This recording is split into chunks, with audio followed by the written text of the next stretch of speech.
Hindi masaya kung Onyx fan ka. 2,000 yung lamang. Kaya na, Oy, Oheb!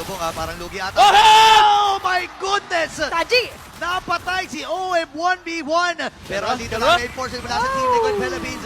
And Onyx Philippines ngayon ay sisilip lamang. Ibibigay ba nila si Kirk? Parang yun na nga ang magiging desisyon. 3 laban sa isa. Mapamatay. 10K gold lead, midnight, hawak nila. May Lord pa sa may bandang baba. Dedepensa, kakayanin tumunaw. Okay, lalim ni JB dito ay lalabag niya yung kanyang Sanford, revitalize Sanford. para si Sanford. Dinozone lang yung mga miyembro pero tumama na naman niya Vincent Araw! Grabe na si Sanji dito, nakakuha ng kill ngayon. Parang ipitata dito ang Team Liquid pero Carl! hindi nila matras. Pero mamamatay din si Brusco. Dalawa nakakanya patumba. Carl! Carl!